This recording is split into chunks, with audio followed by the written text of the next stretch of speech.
No company solos. Prime Inc. is not hiring any company solo drivers. What's going on, guys? So there's apparently rumors going around that Prime is no longer hiring company solo drivers. I'm not the best to be on the ball when it comes to promptness and getting information out to you guys. I do my very best. I could probably do a little bit better, let's be honest. The bottom line is, this rumor's going around, and a lot of people are making decisions on whether or not to come to Prime because some people don't want to go lease. Is Prime actually becoming a lease company? Is it going to be all lease? You're not allowed to do company anymore? That's what everybody's saying. We're going to review some footage from the Friday morning safety meeting this last Friday, and we're going to check it out for ourselves and see what Prime had to say about it, along with some other things that are, you know, probably something we should know. Let's get into this.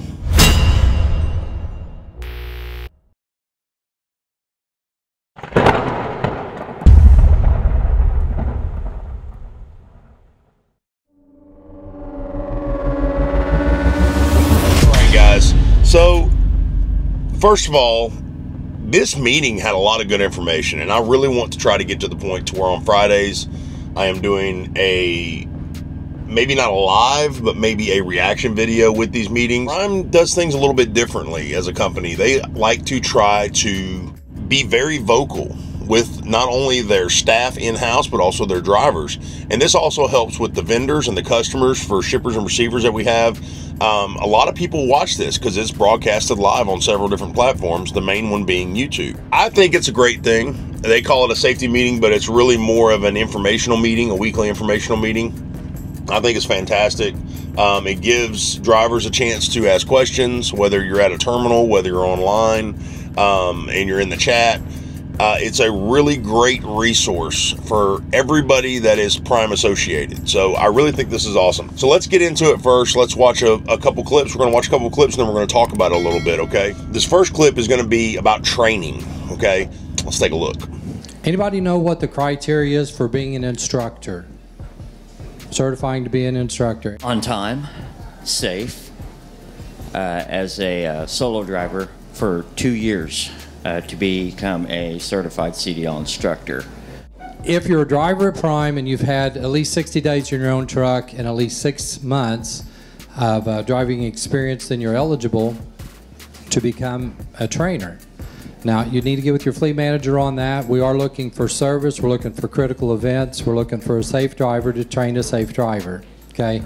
So make sure that you're checking with your fleet manager if you're interested in doing that. We get a lot of questions about, is 60 days with your own truck, is 6 months with a CDL, is that enough experience to train? And I would just remind everybody that if you're approved to train, and not anybody gets to train, you have to be approved by our logs department, our safety department, your fleet manager, the training department. But anybody that's training, I mean, they've got a track record of safety and service and profitability that allows them to get approved to train. I had a fleet, my folks that were my newest trainers were a lot of times some of my best trainers, and the reason being they could really relate to that person they were training. I mean, they just did it not too long ago. So things like a clean truck and showers and you know, backing, all that kind of stuff that had just been new to them. They knew it was new to the person they had in their truck. And I just felt like they, you know, that teaching them that, not just how to drive, but that over-the-road experience, I think they could really relate to them. But so basically what they're wanting is they're telling you guys, you know, if you're going to train to be a PSD instructor, you're going to need at least to be holding a CDL for 2 years, safe driving. You got to have a safe driving record with Prime. So that's not necessarily saying that you have to be 2 years with Prime, but you have to have a CDL for 2 years consecutively with work history. Okay, you're driving, you have verifiable driving experience. To be a TNT trainer, which is after a student gets their CDL, you're basically essentially running eventually as a team operation. Both drivers have their own clocks. Both drivers don't have to be babysat, but you really do.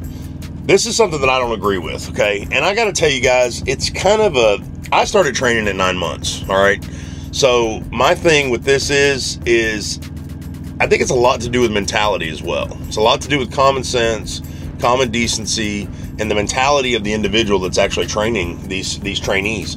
So as a TNT trainer, you're only required to have 6 months, okay? verifiable experience, hold a CDL for 6 months. 60 days is a lead seat with Prime. 2 months, that's it. You have to be with Prime for 2 months, safe driving record. You got trainees, basically new drivers training new drivers. Me personally, I think the 2 years would be a good mark all the way around. I think we should supersede that, but that's just my opinion.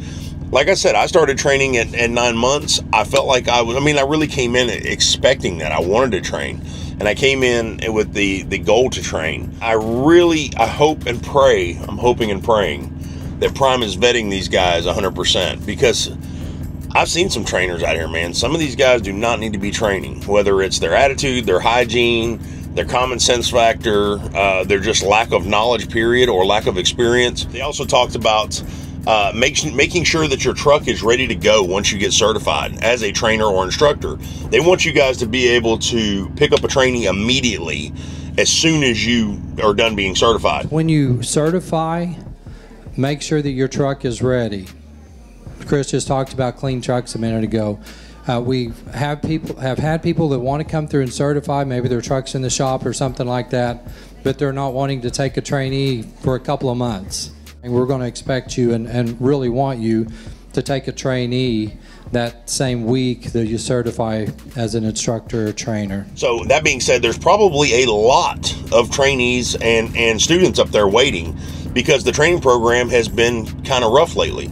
I mean, with the way the freight market has been and the way things have been down and the overcapacity of trucks out here on the road, and Prime requiring its lease ops to actually pay for the trainees' wages, a lot of guys have quit training. I think everybody should do it at least once, just to have it in your belt and say, hey, I trained this guy, take him all the way through PSD to TNT.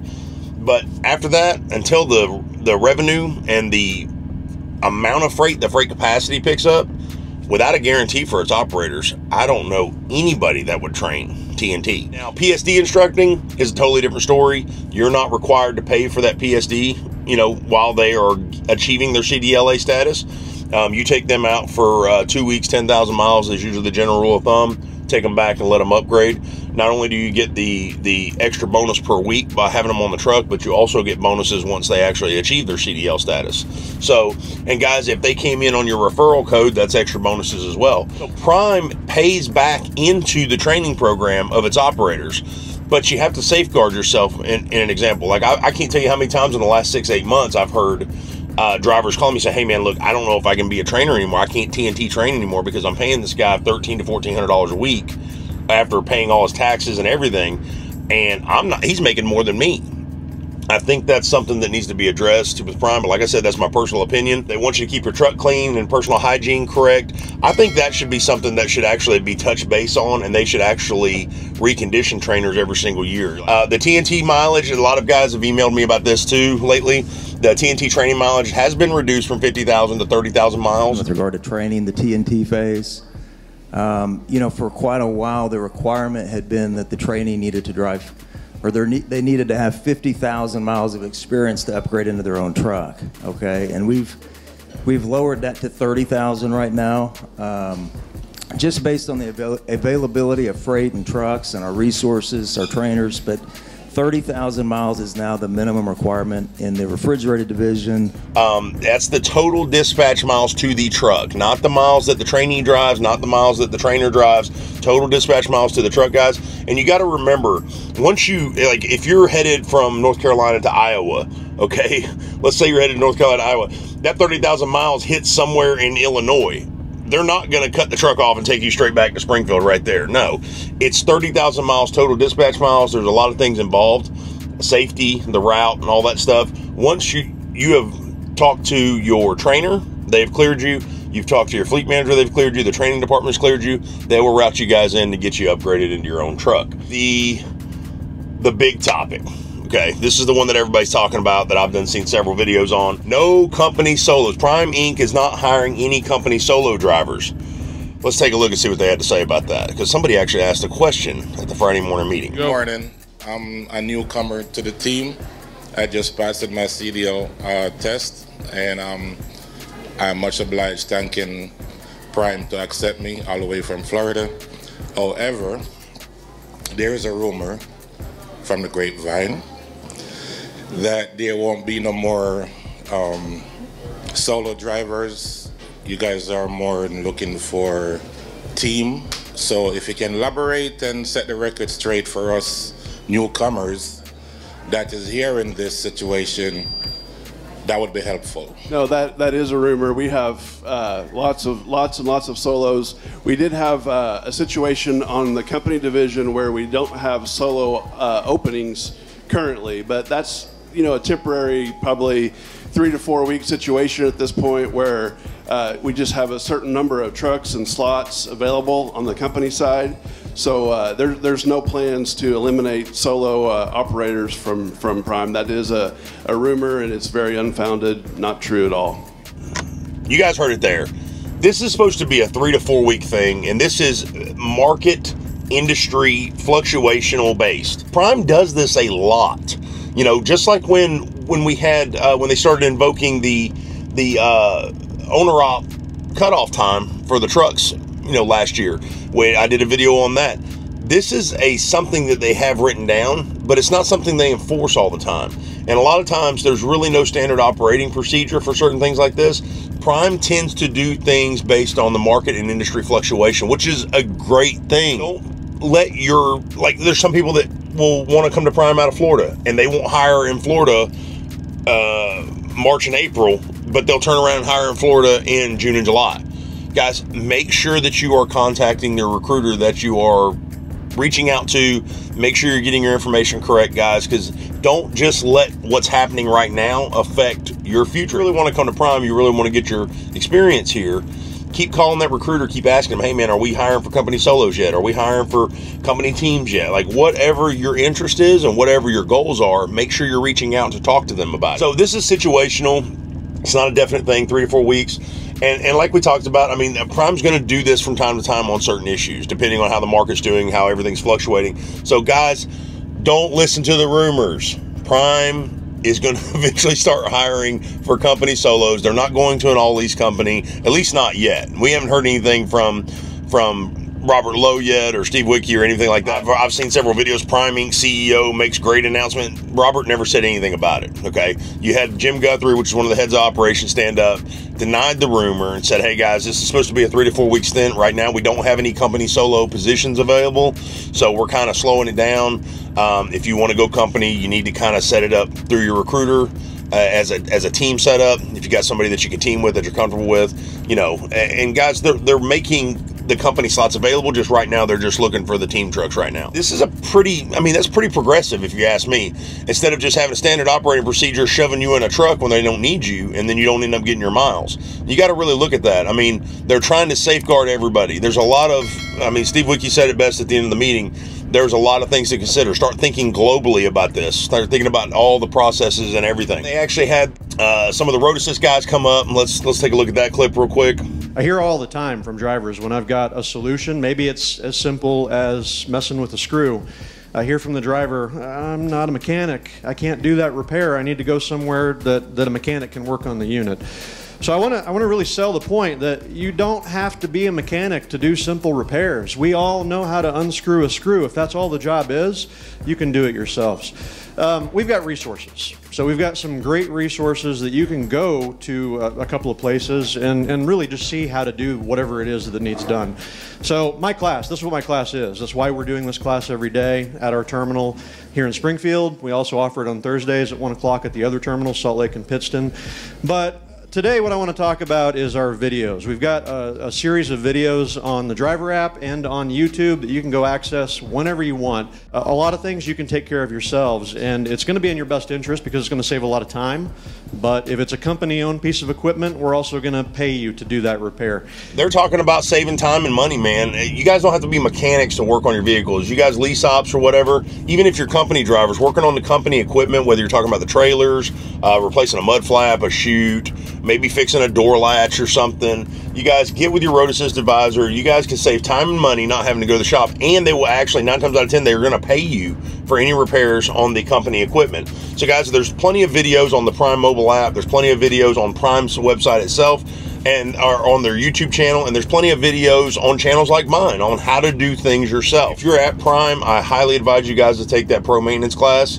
No matter what terminal you're at, reach out to your fleet manager, reach out to your road assist advisor. They're going to get you guys hooked up for that. One thing I want to touch base on with the maintenance stuff, let's take a look at the carrier actually said, our carrier rep actually stood up. There was a question about the auto shut off for the doors when the doors are opened on the trailers. Let's take a look at this real quick.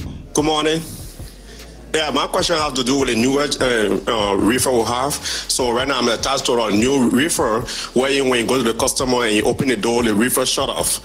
So that just happened to me. I delivered in O'Neill, Illinois, and I have a meet. So once you open the newer trailer, the trailer shut off. If you spend 4 or 5 hours in the dark, then you have problem with the temperature. So I have a friend who delivered a load yesterday in Arkansas, and they told him to open the reefer. He opened it, and he spent 7 hours in the dark. And when they started to unload him, they said the temperature wasn't at what they wanted, and they rejected the load. So what can we do with the newer trailer when you open the door and it shut off? My name is Andy Bell. I'm actually on-site carrier rep. Guys, the reefer door, or the door sensor on the reefers are there for a reason. We do not want them starting and running while they're in the dock. If a customer requests that, please call in and talk to your fleet managers, okay? We do not want them running. The main thing with it is the whole purpose of them being there, if you have the trailer doors opened up, where's your cold air going? Right out the back door, right? You're not doing anything to protect that freight while it's in the dock, okay? It's a misnomer that everybody sees that because they go out there and they look at the display module. The sensors are at the front of the trailer, okay? That's air that's coming back off that freight that's actually going to pull that product temperature. It'll actually change that product temperature as it's being loaded if it's sitting there running, okay? So we do not want them running. If you do get a customer that absolutely tells you that you have to override, okay, they will not load otherwise, call into Road Assist, okay? We do have Thermal Kings and carriers are handled a little bit differently between the two of them, so, but we can do over-the-air overrides on them. So just call in and we'll have them taken care of that way, okay? But the key thing is what you need to let your fleet manager know about it so that we can get with that customer, okay? That's the key thing with it, so. And I wanted to bring this up because the carrier rep is saying the trailer should not be running while they are docked, whether they're being loaded or unloaded. I personally, my opinion, I do not agree with this. Their mindset is the air's going out the back of the trailer. Well, if you look at the doors that these trucks back up to, 99% of them have a foam barrier that's wrapped in like vinyl or something, whatever it may, to create a seal, as tight of a seal as they possibly can for that trailer to be up against that door.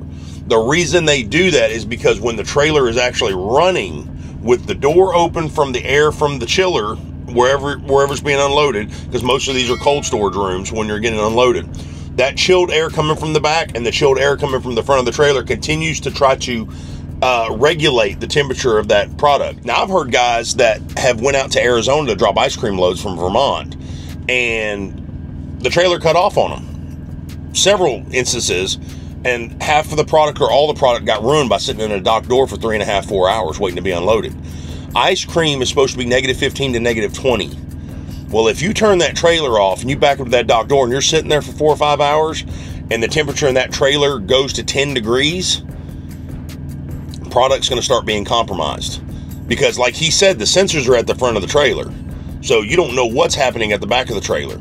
So I would rather, in my personal opinion, I think we should keep the trailers on while they're being docked, because you still have the sun beating down on the trailer. You still have the outside temperature. I mean, sometimes we're in the triple digits sitting there in the dock for 5, 6 hours. I don't agree with that, but that's just me, guys. Let me know in the comments below what you guys think. Should the trailer stay on or should they stay off? The FMs, we had a couple FMs come up. Stephen Ray's actually my FM. I was pretty happy to see him on camera.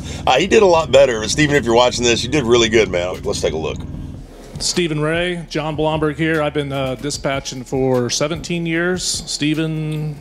15, be 16 come October, so. Ways to improve efficiency in communicating with us so we can get your problem or issue resolved faster. The first one I'll talk about is claims. So you have a claim, a refusal, rejected product, damage, whatever at your receiver, and you send your Depart 90, you put your Y in there. Well, what we need to know is what is the claim? You know, the most important question, the first question we want to know is the trailer empty? After that, what's on the trailer, how much is on it? If you talk to claims already, that's great. As you send your Depart 90, then tell us, hey, we got 40 cases still on the trailer. We know we got to wait at that point. Trailer's empty, we're just going to move right on. You know, there's a lot of stuff involved if there's still product on the trailer. I mean, you mentioned, but if we have to recon it to another location, if that load gets emptied out, I mean, it's not that it can't be fixed, but it causes from the computer room to put the load back on the driver and stuff. So it's a time saver, you know, on all of our sides, just to get a little bit of communication on those claims issues up front. So another one that we wanted to mention was like our ETAs. We'll get, you know, you guys head to the washout and the washout line is all backed up. And hey, I'm not gonna, typically we'll get a message like, hey, I'm not gonna make it to the shipper on time. But the information we need besides that is what time can you be there? Whatever your delay is, just where you guys are really good at sending the messages, just throw the time in there. Or if, you know, even just a call me, we'll call you and get that information, you know, ironed out and kind of make that smoother. Talk about home time. Home time. Me, myself, you guys bust your tails week after week after week, and I prioritize the home time. So what we like on the fleet manager side of things is send us what day you want to be home. Great info. We get home counter requests in many different forms. One person might say, hey, I need to be home on the 20th of July. Well, really, he has an appointment on the 20th of July at 8 o'clock in the morning, so he needs to be home on the 19th or the 18th to make sure he makes that. So it's really, to be home anytime on this day for something happening on this day is very helpful and helps us get you there on time. What we'd really like, too, is when you guys, we don't want to bug you while you're home. We want you to enjoy your time off with your family, with your friends. Just let us know when you're ready. And if something changes on that, be sure and communicate that back to us. If you're not going to be ready when you thought, the sooner the better, so that we can adjust that reload time out and our sales folks aren't trying to get a load for you to get you rolling. You can check your PTA on your app. If you're at home, we may have it for the wrong day, may have misunderstood what you told us, but you can check really easily and see that it's for the right time or not for the right time and let us know to fix it if it's not right. We wanted to mention was on multi-stop loads, to be sure and let us know if you're getting delayed. A lot of times we can help you get unloaded quicker. It's not always, but it's possible. It also helps with detention. Some customers, if we don't notify them that we're being delayed somewhere, they don't want to pay us because they didn't know they could have helped potentially. So we got to give them every opportunity to help us out. Load refusals. If you're going to refuse a load, we would like either to pick up the phone and call us, or at least if you're going to send a message, tell us why that it's not going to work before you hit no on the load. You know, those things go into the system as an incident. We'll pull that load off and we'll get a load that will work. So give us all the information so we can help the planner get you planned on what you can do the second time if the first one wasn't what you want. They're talking about they want you guys to communicate a little bit better with home time requests, to be a little bit more accurate with your information, communicate better with ETAs and PTAs to your shippers and receivers. Guys, I can't tell you how much communication really means. I mean, it's super important. You cannot substitute good communication. Make sure you guys, when you guys are handling claims and you're handling the communication, make sure you're handling that info correctly. These claims are a big deal. Make sure before you send your empty and before you scan your bills, you actually look at the bills, because 9 times out of 10, the receiver will note what's actually damaged, what's actually missing, whatever. And if they don't, pull off the dock, take a look, and make sure that there's nothing in the trailer. And sometimes with these loads that are like -10, -15 degrees, you guys are gonna have like a cloud of like cold coming out. You're not gonna be able to see at the front of the trailer. Get up in the trailer, walk to the front of the trailer, double check, make sure there's no product that's been left. I've had everything as small as a box be left to a whole pallet being left at the front of the trailer. You could not see it from the back. So guys, make sure that you are actually getting up in your trailers and doing the right thing and double checking everything. What I like to do with a claim like that, I will actually settle up with claims before I even let my fleet manager know. So I will go ahead and scan my bills in for claims. It's all on the Prime mobile app. You can go in there, select claims, scan photos, initiate a claim, you know, on product, and I will go ahead and call claims, and I will actually get the claim number already set up and everything. That way claims already knows about it. They've got the bill scanned in, they've got pictures of the claim, the product, and everything, and we're set to good to go. That way I can go ahead and note to my fleet manager, hey, I've got 10 boxes that's been rejected. Claim number is this. I'm waiting on claims to tell me what to do with it. We're going to hang out here at the shipper receiver and figure out until they figure out what's going on. It sucks. It does suck. 9 times out of 10, though, if Prime, we've had loads where we had 3 pallets of strawberries get rejected in West Virginia and had to drive to Philadelphia to go drop them off. Well, guess what? Prime's going to get you guys the money for that. They're going to pay you guys to do all that work. So you're not going to be doing it for free. So especially if it's not your fault. Those strawberries got rejected due to mold. We actually got to that receiver a day early. They wouldn't take us. Another thing, we're going to do a video about just things that make absolutely no sense in trucking. This is one of them. I don't understand why they would want this product to stay in these trailers this long, but it is what it is. Communicate delays on multi-stop loads so all the parties can be informed and all the resources can be utilized. This may also affect your detention payout as well. So guys, make sure if there's anything that is out of the ordinary, I don't care what it is, along your drive, along sitting at a shipper receiver, multi-stop, single stop, whatever it may be, communication is key. And I know that a lot of fleet managers like to call. You're better off documenting everything through the app or through the QC. So that way you have a record, there's a track record of it. You can go back and say, okay, well, you know, your fleet manager saying, well, I didn't get a call from you at 8 o'clock, but you say, well, at 7:55, I did message you. So there it was. So, and here it is. Here's a timestamp on it. Load refusals, guys. This is a big deal. Being that Prime's a contract company, they do have obligations to fulfill to their customers. These load refusals, everybody's not on load choice. So if you're not on load choice and they send you a load that doesn't fit you, or it's not hitting your expectations on the mark, guys, have a conversation with your fleet manager before you kick them back. They're not telling you not to refuse the load. They're not telling you to not have a preference or not have a choice. They're asking you, because it shows up as an incidental when you kick the load back automatically. It shows up bad on the fleet manager. So basically what they're telling you guys is make sure that you're communicating correctly. You're telling the fleet manager what your expectation is, why this load's not going to work for you. Be professional, guys. Don't just hit him up and be like, man, I'm not taking this garbage. You know, come on, man. Like, nobody wants to work with you like that. Like, be professional. Like, is it going to an area you don't want to go to, you don't feel comfortable with? Is it going to make you to where you're going to drive a shift you don't really like driving? Is it not going to put you at the revenue that you're looking for the end of the week? Is it going to go past payroll cutoff and you're really needing something for payroll? Guys, get that out. Once again, I say document everything, QC, and make a phone call if you'd like. But keep everything on the QC and on the app. That way you have a record of it and you've got timestamped recollection of it. Make sure all your information on your bills are accurate, guys, before you leave the customers. Do not leave. I can't tell you how many times that this has happened, that I hear about it. Do not just jump in the truck and take off. Like, guys, if you're sitting there, a lot of times with these shippers and receivers, you're sitting there for 10, 15, 20 minutes after you check in. Go ahead and set up your route, set up all that stuff, do all that stuff. That way you don't have to rush when you get your product loaded. That way you can take the time to review your bills, review the load, review everything with the customer, and then you can actually call in and do your live load and review it with Prime.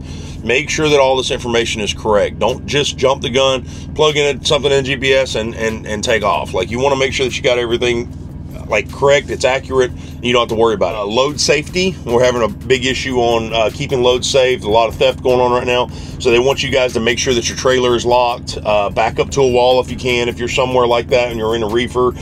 Stay outside of that high population, high theft, known theft area until you absolutely have to be there. Don't go into these areas and are too early. Don't go into them at the wrong time of day while you're just waiting and think you're going to park up beside the thing, because it could compromise your load, guys. And if you do anything, not lock your trailer, you could be responsible for that load. So remember that. So you're responsible for it no matter what, but it could fall back on you to where you have to pay for it. And that's something that you don't want to do. If you've got that trailer locked, you're backed up into some kind of object, another trailer or something like that, you're in a decently well-lit area, you're outside of a high population known theft area, you're doing everything you can. And once again, communication is key, guys. Nothing in this truck or in that trailer is worth your life. So if somebody's messing with something, it's best to go ahead and just make a phone call. Go ahead and call your fleet manager to let them know what's going on.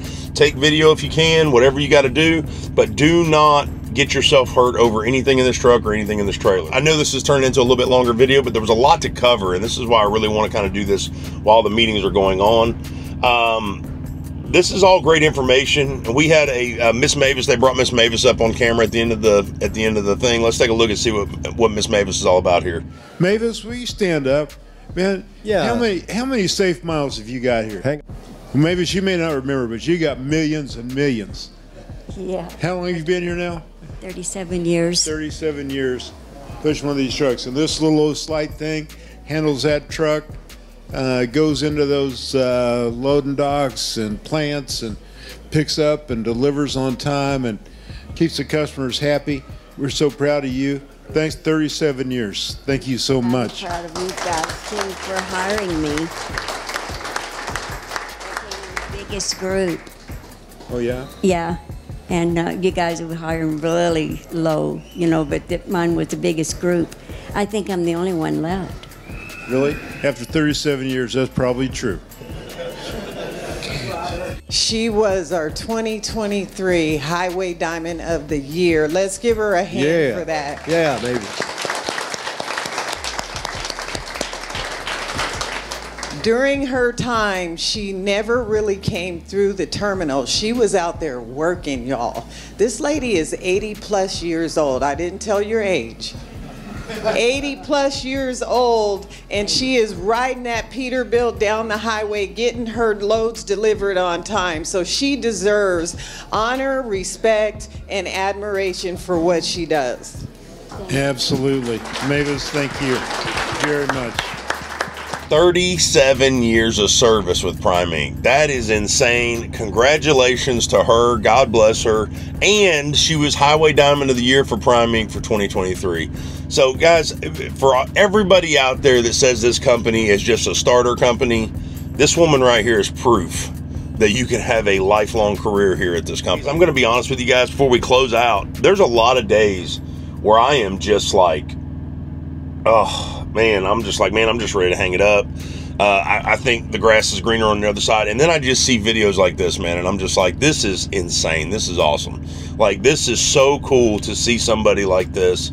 This woman's in her 80s, Highway Diamond of the Year for 2023, still driving, still out there running that Peterbilt down the road. Guys, you can't, it doesn't get any better than that. I mean, if that's not a true testament to what this company's all about, it's all about, and they'll tell you on the meetings, man. They want to hear your feedback. They want to hear what you got to say. How can they improve? Like, they really, truly mean that. That's why they have these meetings, guys. And I truly believe that 100%. I needed to watch that today, man. That gives me a little bit of inspiration, a little bit of just jolt to do what I got to do, man. So congratulations, Miss Mavis, for 37 years of service. Congratulations for Highway Diamond of the Year 2023. God bless you. Be safe out there. Till the next one. Thank you so much for watching. If you haven't had a chance, make sure you guys check out the links in the description. There's some really good information down there. Don't forget to check out Prime Inc. on YouTube. And if you guys have any questions or comments, my info's in the description. Reach out, and I'll be happy to get with you guys, and we'll see. If I don't know it, we'll find out together. So thank you so much for watching. Stay safe, stay loaded, stay driven, and stay focused. Freight Skater out.